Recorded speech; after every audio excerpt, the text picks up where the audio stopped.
let me be sincere with you. This video I'm making today, you're not going to see anything like it on the internet, because as a beginner investor myself, I wanted to know how I could research stocks. And when I went online, they gave me complex mathematics. They'll say, study the financial statements, study this. You'll be hearing terms like PE ratio, PB ratio, EBITDA, many different financial terms. And yes, you need those to research the stocks and know which stocks to invest in. Yes, you do need that. But you need to understand what you are looking for. So in this video, I'm going to teach you how to think like an investor. When looking at a company, when looking at the financial statement, what exactly should you be looking for? So watch this video to the end. If number one, you're a beginner investor and you were like me, you were completely confused about which stock to research in, or number two, you want to know how to research a stock in the stock market. Maybe you did not learn it as it should have been taught. So watch this video to the end, because trust me, it's going to be worth it. So before we start this video, I want to clarify one thing. You are not a trader. You are an investor. This video is for investors. See, an investor looks at the long term. I don't look at a stock, how the stock is performing at the moment. I look at the company in general to determine whether I want to invest. A trader can be looking at, okay, is the stock low, buy low, sell high? As an investor, I'm looking at the stock, how it's going to perform in the next 5 years, how this company is going to grow. Does this company look as if it's going to sustain the growth it currently has now? Does the management look well? These are just the little things as an investor that I'm going to look at. So this video is for investors. So the first step to researching which stock to invest in, of course, we know that stocks are companies that own it, is to determine what the business does. See, before you worry about the stock price, the PE ratio, before you worry about anything, first find out what is that company doing. Warren Buffett, who has been called one of the best investors of all time, has said something. He said that only invest in business that you understand. Only invest in businesses that are within your circle of competence. So the first step is to understand that business. And how do you understand that business? You can do that by going to the company website. You read their annual reports. You know what they sell and who their customer is. Then you ask yourself, does this business make sense to me? Is this product something that people will need in the next 10 years, in the next 5 years? I'll give, for example, if you see a stock that is currently printing newspapers, you will know that automatically that stock is not a stock you should invest in, because printing of newspaper is a market that is dying out ever since social media came out. When last did you buy a newspaper? So take your time and understand that business. Is the business in a market that is dying, or is it a market that is viable? Because as an investor, you are investing the next 5 years. You are investing in the next 10 years. It doesn't matter for you whether the stock is low at the moment. Your own is, will the stock even remain low? Because I'll give an example. Amazon stock. In the dot-com boom, I think in the 2000s, the Amazon stock fell by 90%. People that sold lost, because now the stock is 10 times or 20 times worth more than it is today.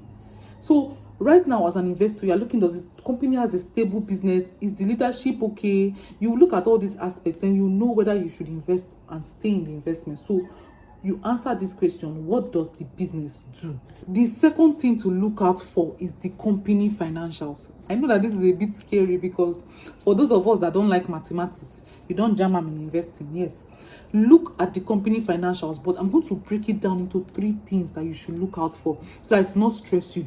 Number one, look at the company's revenue. The company's revenue is the total amount of money that the company makes each year. Look at the revenues. Trust me, you do not want to be investing in a company that in the last 3 years, their revenue has been depreciating. It shows that the company is dying. So look at, okay, is the company making more money every year? So that's the first one to look at. The second thing to look at is the profit of the company. Now, what is the difference between revenue and profit? See, revenue is the total money the company made. Now, profit is the actual profit, the actual money that they get to keep. For example, a company can be having a revenue of 50 billion naira, but the expenses it used to produce that product, to pay staff, can be 20 billion naira. So at the ending, they only get 30 billion naira. Only 30 billion naira. So What you ask yourself, what is the total profit that a company can be making? Because sometimes you see a company, they'll say, oh, we made a revenue of 30 billion naira, and then you find out that the expenses and everything ate into their revenue, that they did not make any profit.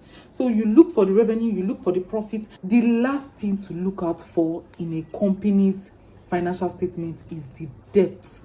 That is so if you look at the financial, they call it the DE ratio. A company that has serious debts, because let me tell you the truth, all companies has debts, but a company that has serious debts, you check it, it's not a company that you should invest in.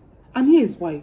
Because all the profits that they'll be getting, all the potential profits they'll be getting, instead of them to use and develop, build more branches, be more innovative, they'll be using that money to settle those debts. And that can greatly hinder the growth of the company. And I'll use Arik Air as an example. Arik Air was one of the largest private airlines. It had international flights, and it was that big. But because of the company accumulated massive debts that it could not pay, in 2017, it ended up being acquired by the federal government. Now imagine those that had invested in such a company. So sometimes making your research, and let me tell you the truth, sometimes you will start off with a company as it doesn't have much debt. Its DE ratio is very low. But then as time goes on, it begins to accumulate excessive amount of debts. So one thing as an investor is that it's not only to research a stock at the beginning, but keep looking at the stock. Like have a time, maybe every 3 months, you review the stock you're investing in. Make sure your investment is safe. So the next thing to look out for when researching a company whose stock you want to invest in is look at the competitive edge, whether it actually has a competitive edge.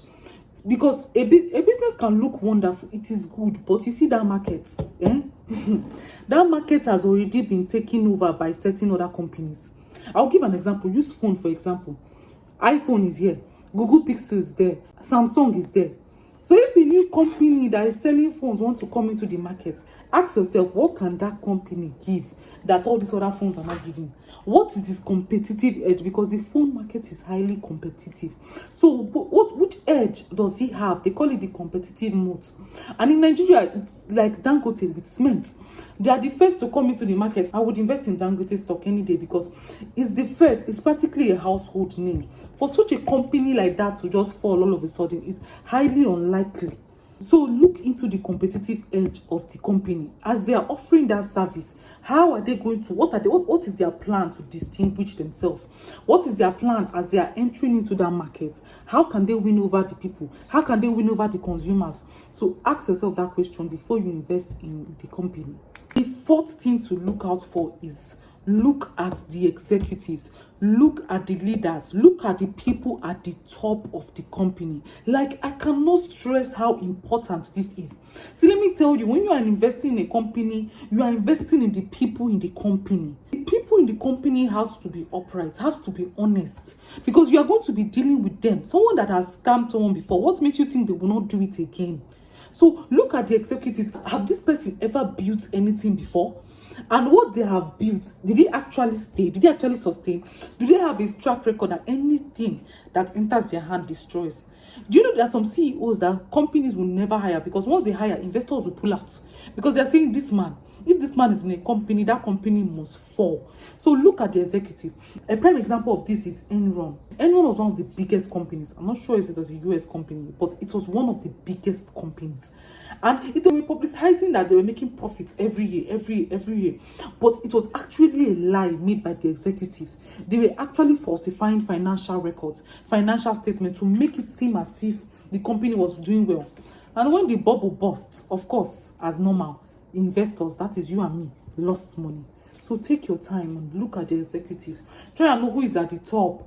Has this person been doing well over the years? So if you've understand the company, you've looked at the management, you've looked at the financials, and okay, you want to invest, the next thing to look at is to look at the PE ratio. I promised you no mathematics, but of course, the PE ratio, which is the price to earning ratio, which will tell you how much you are actually paying for the company. Because let me tell you something, a stock can be good, but it's overhyped. And because it's overhyped, it's overpriced. And you will see, like, other people on Twitter or other people in other social media will rush and go and buy into that company and invest in that company. Only when the hype is dying for you to lose money, because you bought it when the stock was very high.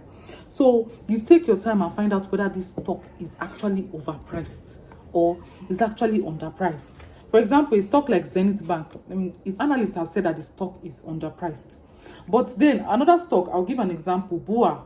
They have been saying, oh, the stock is overpriced. But when a stock is overpriced, that doesn't mean you should not buy into that stock. When a stock is overpriced, it can mean two things. Number one, it's overhyped, or number two, the investors believe in the future potential growth so much, they are willing to risk it. They are willing to put money into it and buy it at that price, at that expensive premium price, because they believe that in the future, this company is only going to grow. So you can either signal two things. So it's now for you to use your mind and decide, do I still want to go on knowing that this is the condition, knowing that this is the situation? And trust me, when investing, it's best to use your mind. You might think, let me follow the crowd. The crowd is not always wrong. Let me tell you what I've learned in investing. Sometimes the crowd, in fact, not sometimes, most times in investing, the crowd is wrong. So another prime example of this would be the dot-com bubble. During the late 90s, a lot of companies, many companies that were involved, because that time the internet was coming. So any company that said they were doing anything social media or internet related, investors started pulling in because they felt like, okay, this is the future. So they started pulling in and they started investing. Whether the stock was not making any profit, the stock was not worth what they invested. They did not show any future potential, but investors were rushing into it because they felt like, oh, this is the next big thing. It's like how it is with AI. Anything that has AI now, people are putting money into it, which makes the stock price overhyped. So you have to shine your eye and look away from the smoke and find out, okay, this company actually worth the price? Ask the right questions and you will get the right answers. The last thing to do, after you have researched your stock, the PE ratio is okay, you've decided to invest, then the last thing to do will be to read the news and industry trends. I can't emphasize how important it is to read the news when investing, because it will tell you when you can enter and when you want to even enter to buy a stock, and when you should not even bother buying at all. For example, during the time when they want to pay dividends, stock prices normally go high, because okay, some people want to qualify for the dividends, and then after they have paid it, maybe 2 weeks after, the stock will go low.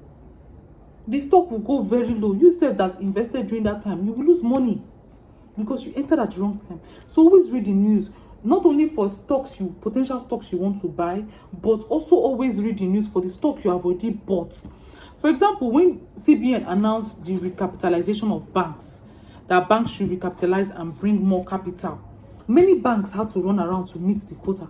But anybody that understands trends know that any bank that reach the quota, their stock prices will go high.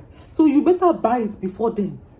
So all these things is just complex thinking. For example, pay attention to news like the fuel. Is fuel going high?